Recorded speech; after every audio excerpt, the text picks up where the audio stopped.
Hey guys, welcome back to McDonough Coaching for all things physio, training, nutrition and habit forming. Today we're looking at ankle mobility. So your range of movement into that position. So if you've got a lower limb injury, it might be partly because of poor ankle mobility into that movement. If you do a lot of like Olympic lifts, so squatting overhead, even front squat, pistol squats, you need good ankle mobility in order to get low. You don't need good ankle mobility generally for back squats because your knee shouldn't be drifting too far forward. If you've got an ankle sprain, that might be because of poor ankle mobility. So you got kind of two things you need to look at. Joint mobility, so their talocrural joint and how much that is moving, and then your calf and soleus, which are your two deep muscles in your calf, or your gastroc and soleus, which are the two deep muscles in the calf. So you got a couple of, first you want to test yourself, and then you got a couple of options. So testing, so it's called knee to wall. So you should be able to get your foot about 10 centimeters from the wall and touch your knee to the wall. Yeah, like so. So a good test is about a palm's width, like so. Okay, so I should be able to get it from out of here and touch my knee to the wall, which I can do easily. Okay, keep bringing it back, which keeping your heel flat on the floor until you can't do it anymore. So I'm about there, and then if I come up with my other one, you'll see that I'm about an inch, a couple of centimeters short on my right, because I got a bit of a stiff right ankle, which is a little bit of an issue if I'm trying to do the pistol squats, which is those ones. Trying to get to that bottom range, I struggle on my right because of that. But again, it's not a major deal. You know what I mean? If I was doing more overhead lifting, overhead squats and things, I'd probably be bothered. But it's only a small bit. So the first thing you can do, so you should be able to get 10 centimeters is acceptable. Above 10 is good ankle mobility. Less than 5 is poor, and you should probably work on that. So, looking at the joint mobility first. So I got a band here. It's one of these big thick bands. Okay, the green one works best because it's quite thick. Some of these other ones will work just fine, I'm sure. So you pop your foot in. You want to get the band underneath the two bony parts of your ankle. Yeah, push that back. So step forward as much as you can.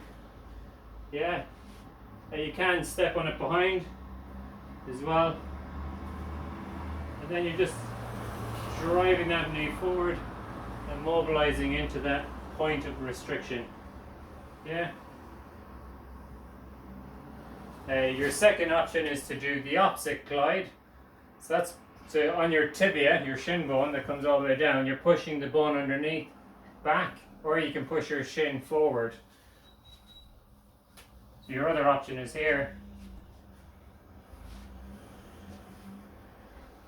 And again, you might need to play around with it. And then again, letting that band pull you forward. I prefer the first option. I think you get better mobilization into this position. Step on it behind if you need. Yeah, so you're getting that glide. So your therapist, if it's stiff, he'll probably do it. If you're seeing a physio or chiro or osteo, they'll mobilize it. And then they might get you to do that as well. Because obviously if you have a stiff ankle and you're getting improvement with the therapist doing it, why not do this every day as well? And it'd spend at least 2 minutes, depending on how stiff it is or more, doing that mobilization. Then another option is to wrap your ankle with one of these voodoo wraps. So I'll show you here quickly. So let me sit down here. Okay. So starting below the ankle. So if there's swelling there, you want to wrap it tighter towards the toe, distally at the toes than you will as you come up. So again, you can just about see me there.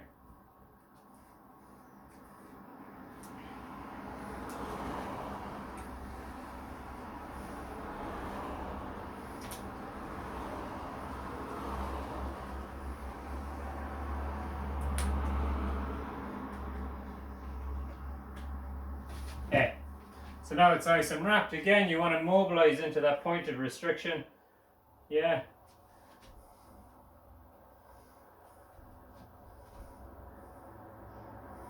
You can see my ankle mobility on my left is really good. Right, yeah, you can't really notice too much, but again, mobilizing into that position, you do it up to 3 minutes. Obviously, you mean some tingling in the toes is fine.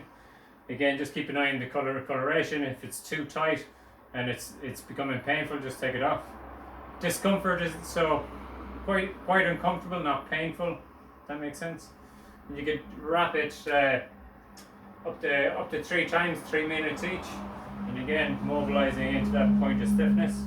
So that's your Voodoo wrap, and again that will be more for the joint mobilization of that talocrural joint.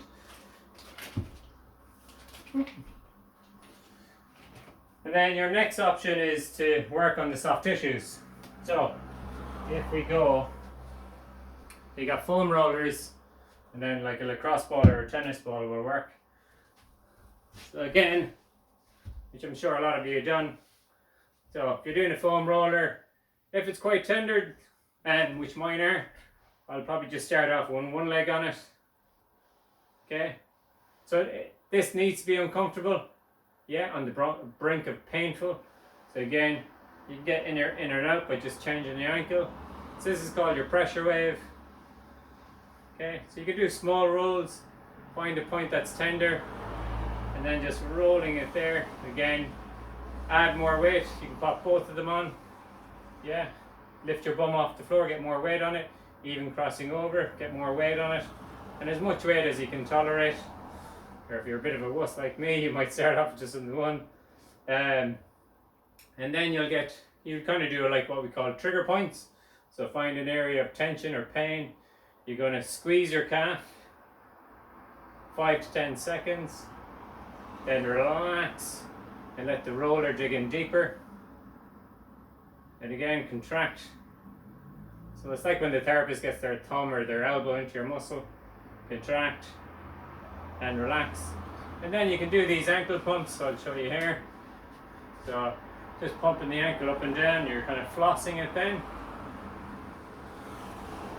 Yeah, and then you can do the same. So maybe you don't have a foam roller at home, and then you got a ball again, same idea on the ball. The ball just gets in a bit deeper, I find, and again you can pressure wave, contract, relax, contract the calf 5 to 10 seconds, relax, 5 to 10 seconds, repeat once you find areas of pain, tension or knots, and then flossing with your ankle pumps. Yeah, and again try to get as much weight over it as you can. So ideally you don't want to have to do all this, and if it's purely range of movement that you're trying to change, it might be more of an ankle joint problem. So test yourself, put some tape down or whatever, mark it somehow on the floor. Obviously don't mark a biro on your floor, but mark it somehow. Probably just use scotch tape or masking tape, mark it on the floor. Try one mobilization, try the banded one first. Do at least 2 minutes. Retest yourself. If you see improvement, then you know that's going to work for you. Try the Voodoo brand if you have one. And again, retest yourself, see if there's any change. Then try your foam rollering or your soft tissue work, and again retest yourself. Again, if you've had stiff ankles for years, you're not going to see immediate change or significant immediate changes. You're probably going to need to smash at it for a couple of maybe a week. Obviously, if it's just you say if you've got an ankle sprain and you're just coming off that injury, the swelling has gone down, still feels a bit stiff. You've only had this stiffness for a few months, then you're probably going to see significant changes. But if it's a chronic problem over 6 months, it's going to be a lot harder to see those significant changes in movement, and you're just going to keep at it. Yeah, have a go with that and see what you think. Like, comment, share. I'm Rob. I'm out. Thanks.